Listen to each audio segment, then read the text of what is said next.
Hey there, and welcome to another deep dive. This time we're exploring the work of Dr. Jordan Peterson. I'm really excited about this one. Yeah, it's going to be an interesting one. Yeah, I've got excerpts here from his book, 12 Rules for Life, and I know you're familiar with his work too, so Oh, yeah. I'm just really curious to unpack some of these concepts. Yeah, I think a lot of people are fascinated by him and how he thinks and, Yeah, what makes him tick. exactly. I think this will be a good way to get into his world. Yeah. So I guess first, Well, just to start off, yeah, one of the things that I always found so interesting about it is that he blends complex academic theories with everyday relatable examples. right. And he does it so seamlessly. Yeah, and it's funny because I've heard anecdotes about him like being at a dinner party and casually just like debating the meaning of life as if it's small talk. Right. It's Yeah, just who he is. He just loves to engage with these ideas and explore them. yeah, and I think that's what makes him so compelling to so many people. I actually even went to some of his university lectures. Oh, wow. Yeah, they were always packed. I bet. He had this incredible energy, like a jazz musician riffing on intellectual themes, but with this real passion behind it. Yeah, he's a brilliant speaker. And he could connect things that you wouldn't expect, like evolution brain science and ancient religious stories. Yeah, he's able to draw connections between all these seemingly disparate fields. So, for example, he could explain how evolution helps us understand why we're so drawn to stories like Gilgamesh or Buddha's life. Right, he connects those stories to the hero's journey, Right. this kind of universal theme found in narratives across cultures. Mm. And he argues that our brains evolved to be drawn to these stories because they reflect the fundamental challenges we face as humans, like finding our place in the world, overcoming adversity, and ultimately, achieving something meaningful. Right. So it's not just about entertainment. These stories actually tap into something deep within our biology. Wow, so it's not just a coincidence that these stories have endured for centuries. Exactly. They speak to something fundamental about the human experience. That's fascinating. And this brings us to another key aspect of Peterson's thinking, his critique of some of the dominant ideas he sees in society today, Okay. particularly those that he believes are influencing millennials. So, like, what kind of ideas are you talking about? Well, one of the big ones is moral relativism. Okay. This idea that there's no objective truth and that all moral values are relative. Right. So, what's his issue with that? Well, he's concerned that this emphasis on tolerance actually prevents us from having meaningful discussions about what really matters. So, he's saying that constantly emphasizing never judge anyone can actually hinder moral development. Exactly. He thinks it prevents us from establishing clear ethical guidelines. It's interesting because he also points out the irony of a relativistic society, where often those who have the least to offer are the most eager to give advice. Right. And it's funny because he shared an anecdote about he got contacted by a literary agent after he had criticized this idea that the pursuit of happiness should be the primary goal in life. Oh, wow. And the agent essentially told him, you need to lighten up. So they were basically saying, don't be such a downer. Right. But Peterson's point is that happiness is insufficient in the face of all the suffering in the world. So what does he propose as a more fulfilling alternative? He argues that real meaning comes from developing character and confronting the inevitable challenges that life throws our way. So it's about building resilience and facing those difficulties head on. Exactly. It's about becoming stronger through adversity. And this ties into his core concepts of order and chaos, right? Absolutely. He sees order and chaos as fundamental forces that shape our lives. So how do those concepts play out in his thinking? Well, he sees shared belief systems as creating order. They simplify the world so we can cooperate and reduce conflict. Right, that makes sense. But he also acknowledges that clinging too tightly to a belief system, especially in today's world, can be dangerous. Right, so it's like finding that balance between structure and adaptability. Exactly. And this actually reminds me of a vivid dream that Peterson had. Oh, yeah. He described clinging to a chandelier high above the ground in a massive cathedral. I remember reading about that. What did he make of that dream? He interpreted it as representing his search for a third way, a way to navigate between rigidly clinging to order and falling into the abyss of chaos. So like finding that sweet spot between too much structure and too much chaos. Precisely.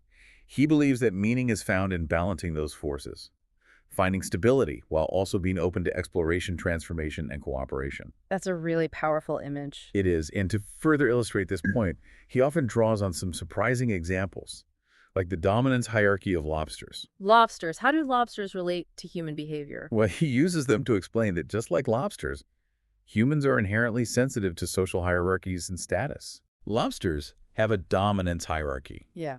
and it actually influences their behavior and even their brain chemistry.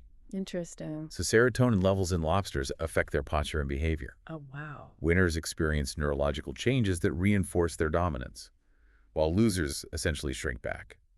So are you saying that we have something in common with lobsters In a way, when it comes to how we navigate social situations? our nervous systems are also sensitive to status, Mm, and serotonin plays a similar role in our mood and confidence. I never thought about it that way. It's fascinating, isn't it? Yeah. Think about a time when you felt that surge of confidence after achieving a goal or winning a competition.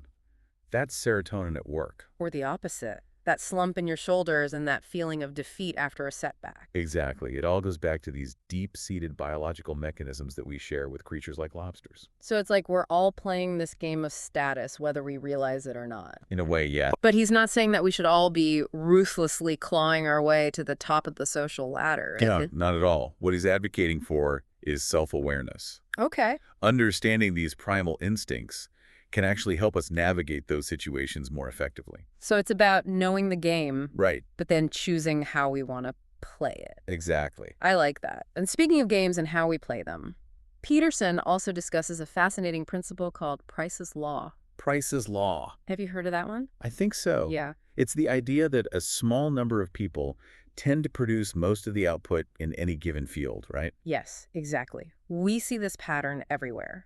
From wealth distribution to city populations, even the frequency of words used in language. It's like that 80-20 rule, where 80% of the effects come from 20% of the causes. Precisely. And Peterson connects this to the biblical Matthew principle. To those who have everything, more will be given. From those who have nothing, everything will be taken. Whoa, that's kind of a sobering thought. It makes you think about how you approach your own goals and aspirations. Right. It encourages us to be strategic, to identify those areas where we can truly excel and make a meaningful impact. So it's not about everyone being equally successful, but rather about finding those areas where our unique talents can really shine. Exactly. It's about playing to our strengths. I like that. Now, building on this idea of natural patterns and how they influence success, Peterson also presents a compelling view of nature as being both dynamic and conservative. So how does he reconcile those two seemingly opposite ideas? Well, he uses the Taoist yin-yang symbol to illustrate this interplay between chaos and order, Right. emphasizing that these seemingly opposing forces are actually deeply interconnected and even interchangeable. So it's like a dance between stability and change, each force shaping the other. Exactly. He points out that even seemingly quick changes, like the falling of leaves, are actually nested within slower ones, like the growth of trees, which are further nested within even slower changes, like the evolution of forests. So it's like a fractal pattern. Exactly. With layers upon layers of change happening at different scales. He argues that understanding these deeper unchanging orders is key to navigating the complexities of the world. Okay, that makes sense. But how do we actually apply this to our everyday lives? It's about recognizing the underlying patterns that drive events, rather than being swept away by surface-level chaos. So instead of just reacting to each wave, we need to try to understand the ocean currents. Precisely. And this ability to see the bigger picture is especially important when dealing with stress, something that Peterson dives into quite deeply. Right. He describes stress as a hyper response that burns through our energy and resources. And he explained how it can lead to a vicious cycle of anxiety and physical symptoms. Think of it like a positive feedback loop, where anxiety and physical symptoms worsen each other. Okay. He uses the example of agoraphobia, which can develop after someone has a particularly stressful experience in a public place, maybe a panic attack. So their heart races, they feel dizzy, maybe even fear they're having a heart attack. And it's terrifying. Right. And then the next time they're in a similar situation, they anticipate that same fear and anxiety, which actually triggers the physical symptoms again, reinforcing their perception of danger. So it becomes a self-fulfilling prophecy, where the fear feeds the physical symptoms and the symptoms fuel the fear. Exactly. And over time, this can lead to full-blown agoraphobia, where the person avoids those situations entirely. It's a powerful illustration of how our thoughts and feelings can shape our reality. It is, and it highlights the importance of understanding these feedback loops and developing strategies to interrupt them. So it's not just about willpower. No, it's about understanding the underlying mechanisms and finding ways to rewire those patterns. makes sense.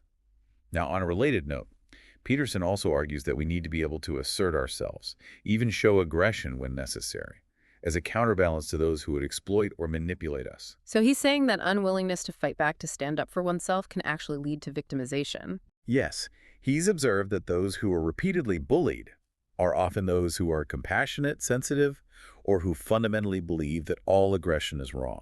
So while these are admirable qualities, They can also make someone a target. he's saying there's a time and a place for anger and aggression. He argues that while potentially dangerous, they can also be necessary for self-defense, for speaking truth to power, and for motivating action against injustice. So it's about knowing when to stand our ground, Right. to push back against tyranny or oppression. Exactly. And he acknowledges that many people, especially those from sheltered backgrounds, can be shocked to discover their own capacity for anger. It's like confronting a part of yourself that you never wanted to admit existed. But Peterson believed that integrating that shadow side, understanding that we all have this potential for both good and evil, is essential for personal growth So it's about not being naive about the darkness that exists within us. and within the world. That's a powerful message. It is. And it leads us to another important aspect of Peterson's thinking, the connection between body language and self-perception. This is something we often overlook. How our physical posture can actually influence our thoughts and emotions. So he's saying that poor posture can reinforce feelings of defeat and smallness. While standing tall and maintaining good posture can actually change how others perceive us. It's like that saying, fake it till you make it. By changing our physical behavior, we might actually start to shift our internal state. Exactly. And this idea ties into one of Peterson's most fundamental messages, the importance of taking responsibility for our own lives. So what's an example of this? Well, he tells this fascinating story about organ transplant recipients who don't take their anti-rejection medication. Even though they know the consequences could be fatal. It's baffling. Hmm. But he uses it to illustrate how people often fail to take responsibility for their own well-being, even when the stakes are incredibly high. It's like self-sabotage on a grand scale. Right.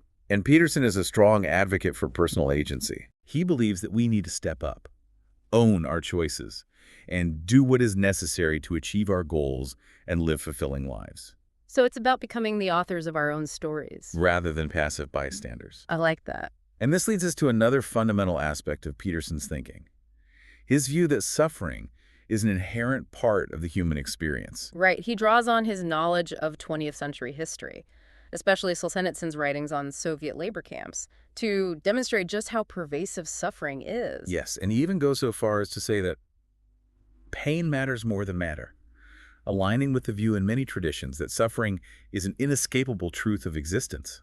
It's a sobering thought. But he's not advocating for needless suffering, is he? No, but he is encouraging us to face the reality of suffering, rather than trying to avoid or deny it. So it's about acknowledging that difficult experiences are a part of life and finding ways to navigate them, rather than pretending they don't exist. Exactly. He argues that trying to create a world without suffering is not only impossible, but also potentially harmful. That's interesting. Now, this brings us to Peterson's intriguing interpretation of the Garden of Eden story. Okay, so what's his take on that? He sees it not as a literal historical event, but rather as a powerful psychological and symbolic narrative about the human condition. Right, so it's like a metaphor for something deeper. Exactly. He explains the different sources of the Genesis story, highlighting how the redactor wove together the priestly and Yahwist accounts. And how does he connect that to the idea of suffering? Well, he connects the expulsion from Eden to the development of self-consciousness, our awareness of our own vulnerability, and our knowledge of both good and evil. It's that moment when we as humans become aware of our own mortality and the potential for both incredible good and horrific evil that exists within us. It's a pivotal moment in the human story, Yeah. and it sets the stage for all the complexities that follow. Which brings us to Peterson's unique perspective on the nature of good and evil itself. So Right. how does he view that? Well, unlike predatory animals who kill for survival, humans understand their own vulnerability and mortality. And that awareness gives us the capacity for self-awareness and compassion, but also the potential for cruelty. Exactly. He even connects this to the story of Cain and Abel, suggesting that knowing how we can be hurt enables us to understand how to hurt others. It's a pretty dark realization about human nature. It is. But Peterson doesn't leave us there. He goes on to emphasize the importance of self-respect as a foundation for moral behavior. Okay. He even argues that taking care of ourselves is a moral obligation, not just a selfish act. So by respecting ourselves, we're better able to respect others and make positive contributions to the world. Exactly. It's like that oxygen mask analogy. You have to put on your own mask first before you can help anyone Right, else. that makes sense. And this idea of self-respect leads to Peterson's advice on choosing our friends carefully. Okay, I'm curious to hear more about that. He shares a story about his friend Chris and his cousin Ed, both of whom were struggling to find direction in life. And what's the takeaway from that story? Well, he uses it to illustrate the importance of surrounding ourselves with people who support our growth and positive change, rather than those who might hold us back. It's about choosing friends who uplift us and challenge us to be better. Exactly. He poses the thought-provoking question. If you wouldn't recommend a friend to your family, why would you have them in your life? It's a good question. Makes you think about the people you're spending your time with. It does. Now, along those lines, Peterson also introduces the concept of the underground man from Dostoevsky's Notes from Underground. The underground man. This character embodies resentment and nihilism, the kind of negativity that drags others down with it. Okay. Peterson believes that those who fail to aim upward, to strive for something better, can often sabotage those around them. Interesting. He contrasts this with the example of a high-performing team that is suddenly thrown off balance by the addition of a single problematic individual. So it shows how negativity can be contagious. Yes, and it highlights the importance of choosing our influences wisely. And this leads us to Peterson's emphasis on the importance of truth-telling. Absolutely. He recounts an anecdote about his experience working with a client who was deeply paranoid and distrustful. Despite this, his honest, though not always encouraging responses earned the client's trust, It shows how building genuine relationships requires authenticity, even when it's difficult. and especially when it's difficult. Right, because as Peterson points out, avoiding uncomfortable truths can ultimately lead to greater suffering in the long run. So it's better to face those difficult conversations head-on. He describes a client whose avoidance of difficult conversations contributed to the breakdown of her marriage and her own mental health. It's a reminder that confronting problems head-on, while often painful in the short term, can lead to greater well-being and growth in the long run. Exactly. It's about taking responsibility for our lives. And facing our challenges with courage and honesty. Now, Peterson also shares his views on raising children, drawing on his own experiences as a father. So what's his take on that? He believes that clear rules and consequences are essential, arguing that this structure provides security for children and prevents parents from becoming resentful or overly controlling. So it's about finding that balance between love and discipline, creating a framework that allows children to thrive, while also teaching them valuable life lessons. Exactly. It's about providing both warmth and structure. That makes sense. And this brings us back to the theme of suffering, a topic that Peterson returns to time and again. Right. He grapples with the difficult question of why a good God would allow innocent children to experience pain. And he shares the deeply personal story of his daughter Michaela's battle with juvenile rheumatoid arthritis. I remember reading about that. It's a heartbreaking story. It is. He describes her declining health, the challenges of managing her chronic pain, and the profound emotional toll it took on their family. It really makes you think about the deeper questions surrounding suffering and the search for meaning in life. It does. And it's through his daughter's experience that Peterson arrives at a profound realization about the nature of love. Okay, I'm curious to hear about this. He comes to understand that what makes someone truly lovable is inseparable from their limitations. So it's about accepting those imperfections as part of what makes each person unique and valuable. Exactly. He shares a poignant anecdote about carrying his daughter on his back as her disease progressed, highlighting the tenderness and love that can be found even within those limitations. It's a beautiful and heartbreaking image that speaks to the depth of human connection and compassion. It is. And this leads us to one of Peterson's central rules.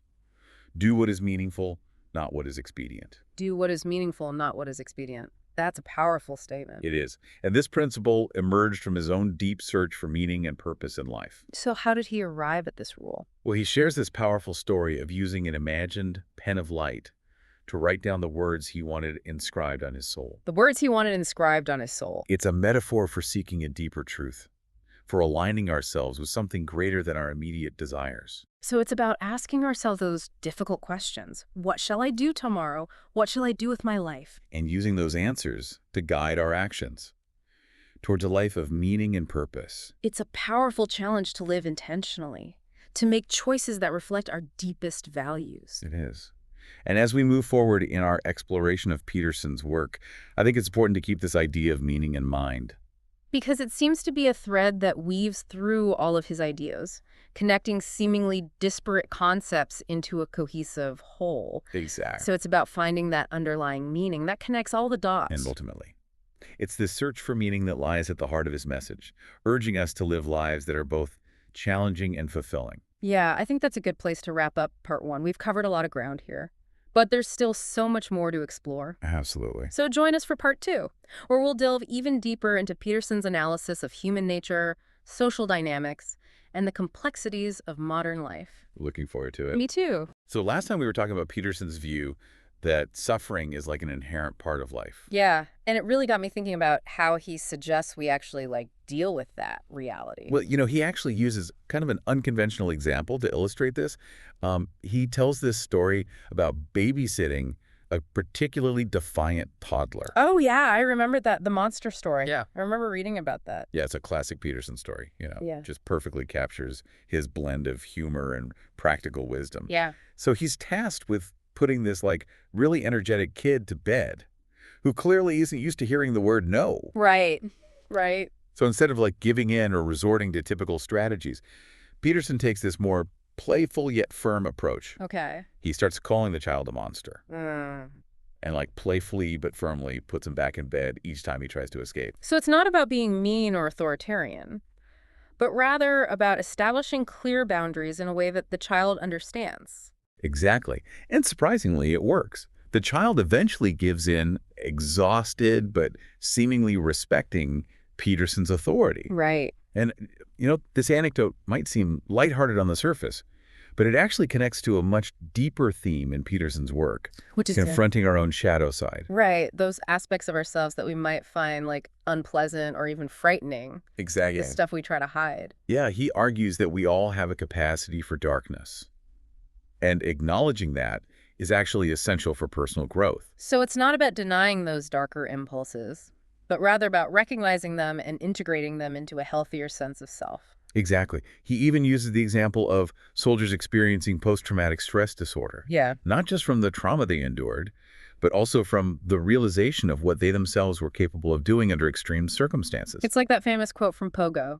We have met the enemy, and he is us. Yeah, a sobering reminder that evil isn't some external force. It's something that exists within each of us. Right. And this brings us to Peterson's analysis of the story of Cain and Abel. Yes, he sees it as representing that duality of human nature, that potential for both good and evil that exists within us all. So Cain, in his jealousy and rage, commits the ultimate act of violence against his brother Abel, who represents innocence and righteousness. Exactly. It's a story that has resonated for centuries because it highlights that dark potential that can erupt from envy and resentment. Yeah, and it ties back to that idea of self-consciousness, how awareness of our own vulnerability can make us capable of both profound compassion and shocking cruelty. Right. It's like that saying, hurt people hurt people. Knowing how we can be hurt allows us to understand how to hurt others. It's a heavy thought, Yeah. but it also emphasizes the importance of self-awareness and cultivating compassion in order to prevent that darkness from taking over. Yeah, it's about recognizing those shadows within ourselves and choosing to act from a place of love and understanding instead. Now, shifting gears a bit, Mm-hmm. Peterson also dives into the challenges of modern relationships, especially the dynamics between men and women. Yeah, I'm curious to hear his perspective on that.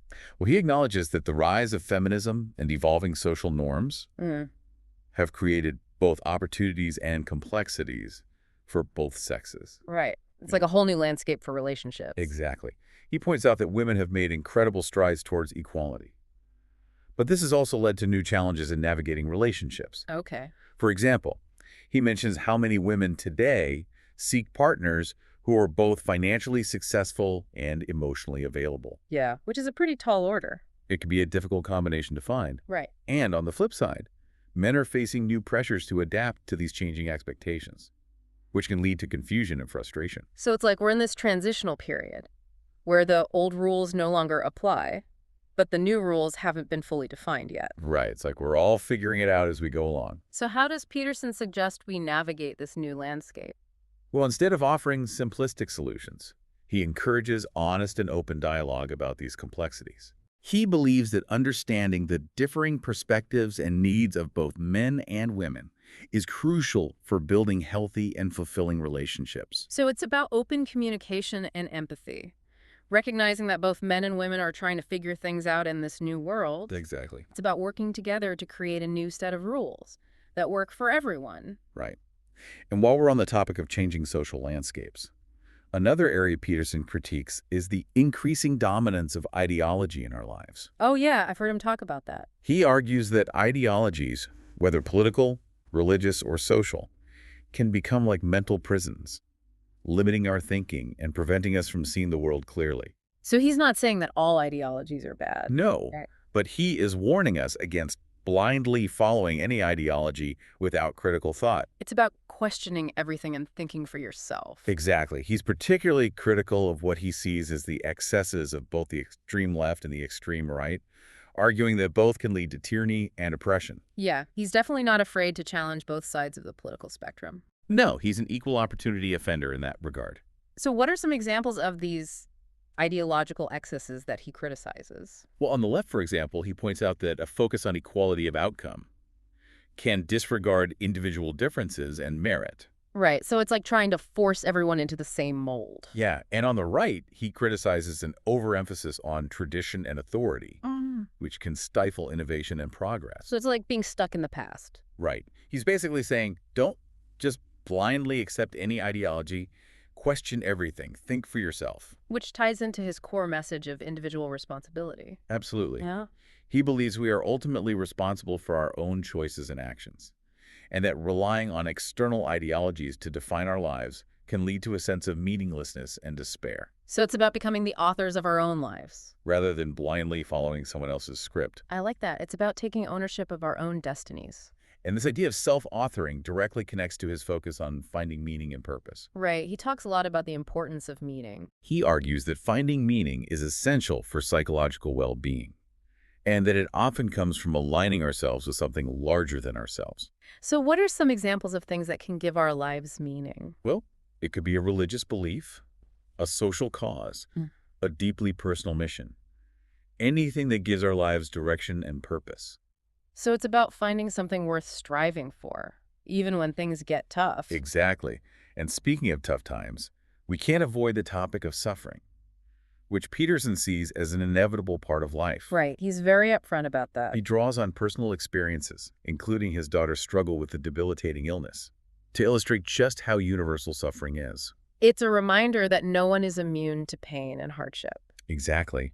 But instead of succumbing to despair, he argues that confronting our suffering head-on can actually lead to growth and transformation. So it's not about pretending that suffering doesn't exist. No, it's about facing it with courage and using it as an opportunity for growth. It's like the saying, what doesn't kill you makes you stronger. Yeah, but Peterson is careful to emphasize that this doesn't mean we should seek out suffering or glorify it. Right, it's not about being a martyr. It's more about accepting that difficult experiences are a part of life and finding ways to learn and grow from them. Yeah, like finding the lessons in those tough times. Exactly.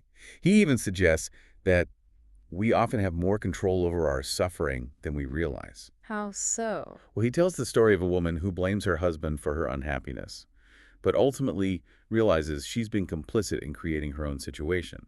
So it's about taking ownership of our choices and recognizing that we have the power to change our circumstances. Exactly. It's a powerful example of how taking responsibility can empower us to create a better life, even amidst difficult circumstances. And this idea of taking responsibility also connects to his emphasis on truth-telling. Absolutely. Yeah. Peterson believes that living authentically requires honesty with ourselves and others, even when it's uncomfortable. Yeah, he's a big proponent of honesty. He recounts a story about a client who was deeply paranoid and distrustful, but ultimately responded positively to Peterson's direct and honest approach. It just goes to show that honesty really is the best policy. Yeah, it demonstrates that genuine connection is built on authenticity, even if it means facing some hard truths.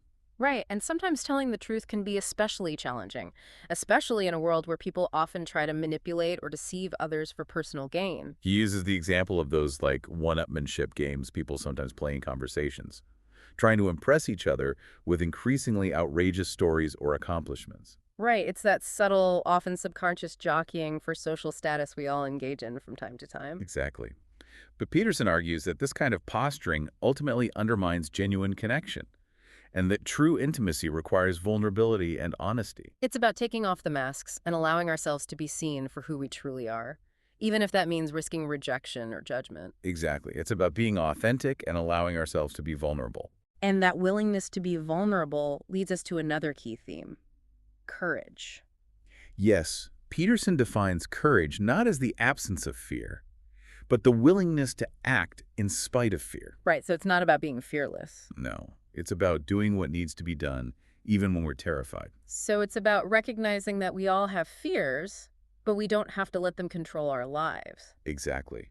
He uses the example of soldiers facing the horrors of war, highlighting that true courage isn't about being fearless, but about doing what needs to be done, even when terrified. Right. It's about facing those fears head on and doing what needs to be done. And this applies to those internal battles as well, confronting our own anxieties and negative thoughts that can hold us back. It's about having the courage to challenge those inner demons. He tells the story of a woman struggling with debilitating anxiety and depression, who eventually finds the strength to confront her fears and seek help. So it's about having the courage to reach out for support when we need it. Exactly. It's a reminder that we don't have to suffer alone, and that reaching out for support is a sign of strength, not weakness. And that need for connection speaks to another key point Peterson makes: the importance of community.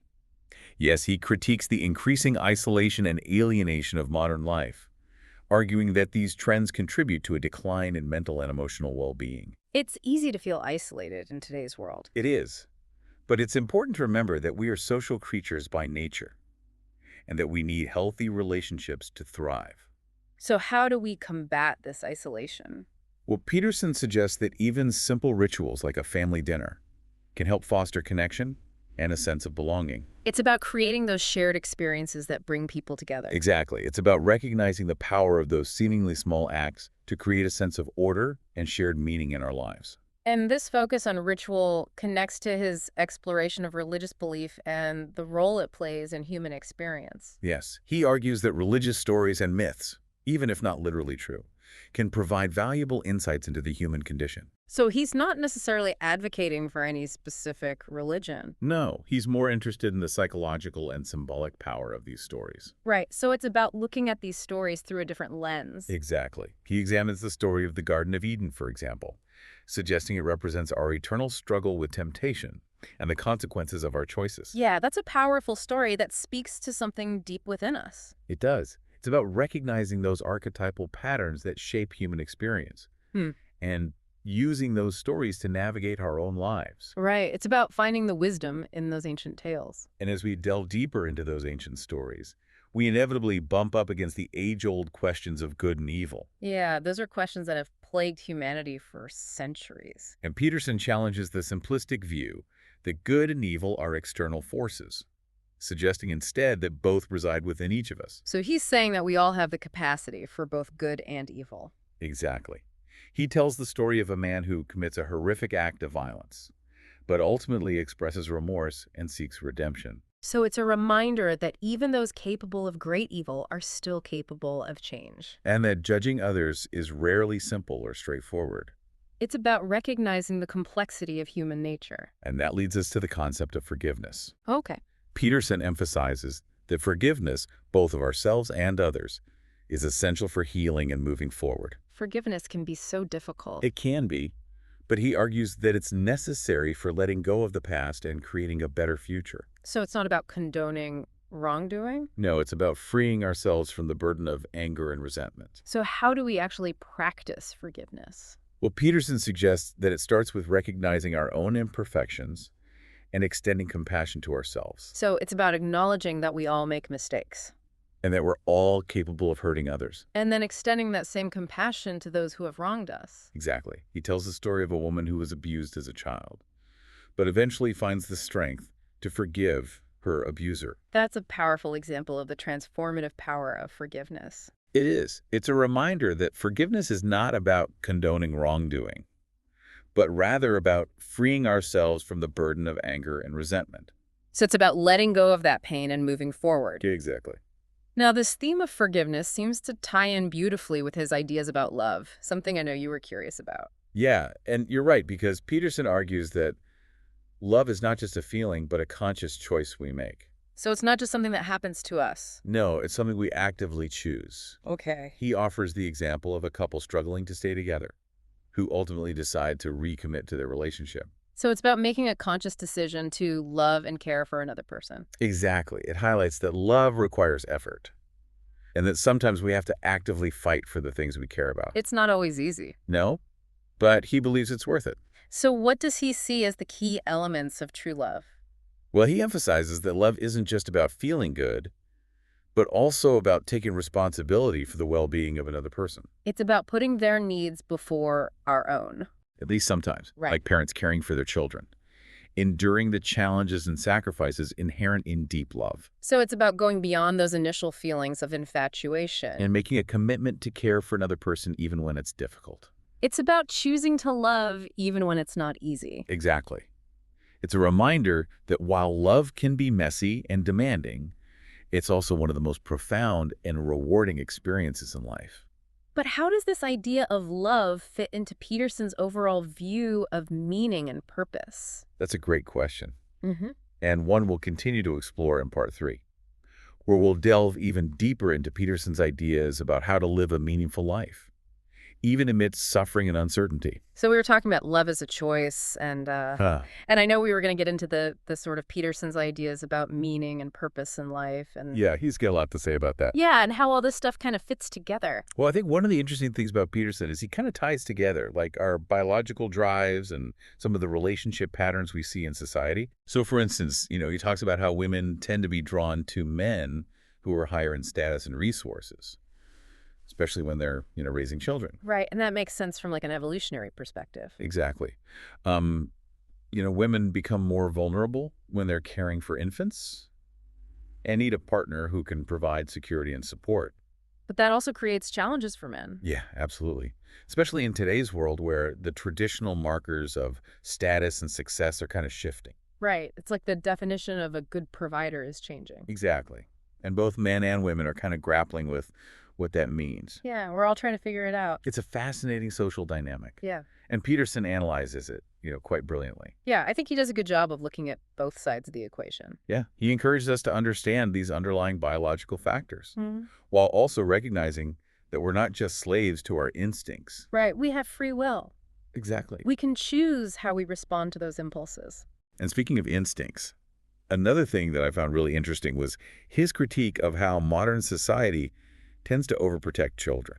Oh, yeah, the whole skateboard stopping phenomenon. Exactly. He's got some strong opinions about that. He does. He sees it as well-intentioned, but ultimately harmful to children's development. Right, because it prevents them from taking risks. Yeah, he uses the example of playgrounds being stripped of equipment due to safety concerns, Yeah. even though the actual risks were statistically quite minimal. And then the kids just find other, often riskier ways to play. Exactly. Because they have this inherent need to push boundaries and challenge themselves. Right, they're going to find a way. And it's ironic because we're so afraid of them getting hurt Yeah. that we're actually preventing them from developing the resilience and independence they'll need to thrive in the real world. It's like we're doing them a disservice. Peterson argues that children need to be allowed to take risks, to fall down and get back up, to learn from their mistakes. Skin their knee. Exactly. He believes these experiences are crucial for building character and developing the skills necessary to navigate the complexities of life. So it's about finding that balance Right. between protecting children from harm and allowing them the freedom to explore, experiment, and even fail. Precisely. And he applies this same principle to the realm of ideas, Okay. arguing that we need to expose ourselves to challenging and even uncomfortable viewpoints. He doesn't like echo chambers. No.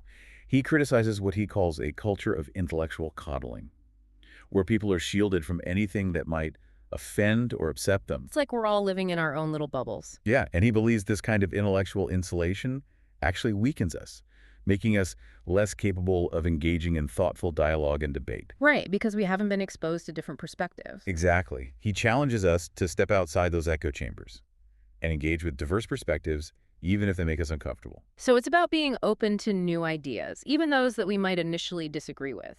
Right, and seeing those differences as opportunities for learning and growth. It's about expanding our horizons.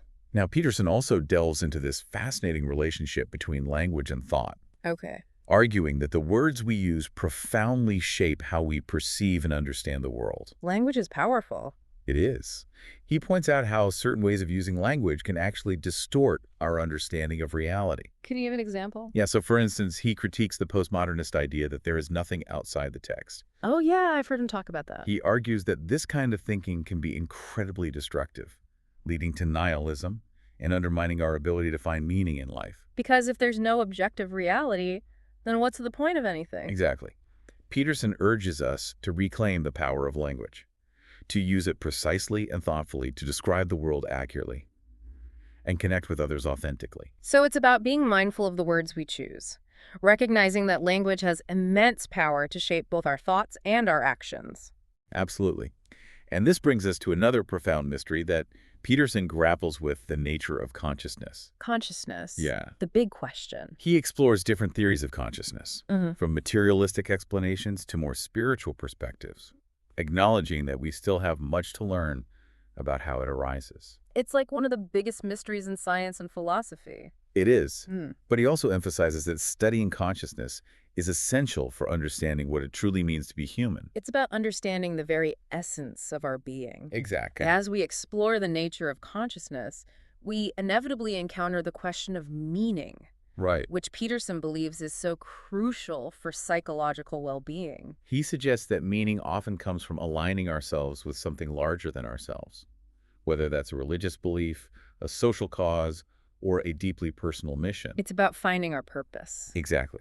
Something that gives our lives direction and motivates us to strive for something greater than our immediate desires. So it's about finding something that gives our lives meaning. And Peterson encourages us to actively seek out this meaning, to experiment with different possibilities and find what truly resonates with us. So it's a journey. It is. He recognizes that this search for meaning can be challenging, especially in a world that often feels chaotic and uncertain. It's not always easy to find our purpose. No, it's not. But he also believes that the very act of searching can be a source of hope, So it's about the journey itself. and that even in the face of suffering, we can choose to create meaning and purpose in our lives. It's about taking ownership of our lives and finding our own path. And, speaking of practical advice, Peterson also emphasizes the importance of setting goals, taking responsibility for our actions, and developing good habits. So what are some specific things we can do? Well, he suggests setting small, achievable goals and tracking our progress, arguing that those small wins build momentum and create a sense of accomplishment. It's about taking those small steps. Yeah, and he also highlights the importance of taking ownership of our lives, rather than blaming others for our problems or expecting someone else to fix them. Right. It's about empowering ourselves to make changes. And he also stresses the importance of developing good habits, like regular exercise, healthy eating, getting enough sleep, Of basics. those foundational habits that can improve our physical and mental well-being, allowing us to be more resilient and capable, It's about taking care of ourselves. so we can show up fully in the world and contribute our unique talents and gifts. Makes sense. Peterson also emphasizes the importance of developing good character, Okay. arguing that cultivating virtues like honesty, courage, and compassion leads to a more fulfilling life. So it's not just about achieving success or happiness. No, it's about becoming a better person. So how do we develop these virtues? Well, he believes they're not just abstract ideals, but practical skills we can develop through conscious effort and practice. So it's like anything else. We have to work at it. Practice makes perfect. It's a reminder that character development is an ongoing process, and even small improvements can have a ripple effect on our lives and the lives of those around us. So it's about striving to be better. And as part of this journey of self-improvement, Peterson challenges us to confront our fears head-on. Right. He's a big believer in facing our fears. He argues that avoiding our fears only makes them stronger, while facing them directly can lead to profound growth and liberation. It's like that saying, feel the fear and do it anyway. Exactly. He uses the example of someone terrified of public speaking, who overcomes their fear by gradually exposing themselves to the situation and practicing their skills So it's about taking those small steps. and building up our confidence over time. It's about proving to ourselves that we can do it. And on that journey of facing our fears and building our character, Peterson also suggests seeking out mentors and role models. People who can guide us. Yeah, people who embody the virtues we aspire to and who can guide us on our own path of personal growth. It's like having a map for the journey. He believes we can learn immensely from those who have already navigated the challenges we face, and that wise counsel can accelerate our progress, It's about recognizing that we don't have to figure everything out on our own. and that seeking guidance from those who have gone before us can be incredibly valuable. Right. It's about standing on the shoulders of giants. Now, circling back to the idea of suffering, Peterson reminds us that while we can't avoid it completely, we can learn from it and grow through those difficult experiences. It's about finding the meaning in those tough times. He uses the example of athletes who push themselves to their limits, enduring pain and setbacks in pursuit of greatness, Right. It's about recognizing that growth often involves discomfort. and that overcoming those challenges can make us stronger, more resilient, and more capable. But suffering can be really hard. Absolutely, and Peterson acknowledges that we all need support and compassion when we're struggling. We need people to lean on.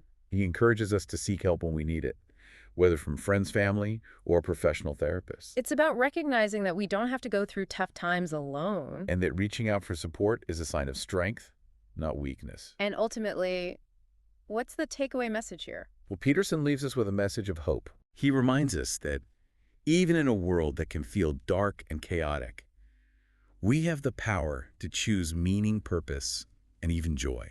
It's about choosing our own attitude. He encourages us to embrace the beauty and complexity of life, to strive to make the world a better place, and to become the best versions of ourselves, So it's a call to action, It's to a- live a life of meaning and purpose. and to make a positive difference in the world. Well, this has been a fascinating deep dive into the world of Jordan Peterson. It has. And I think we've only just scratched the surface. But hopefully this has given our listeners a taste of his ideas. And maybe even inspired them to explore his work further. So if you're interested in learning more, I highly recommend checking out his book, 12 Rules for Life. It's definitely worth a read. And until next time, stay curious.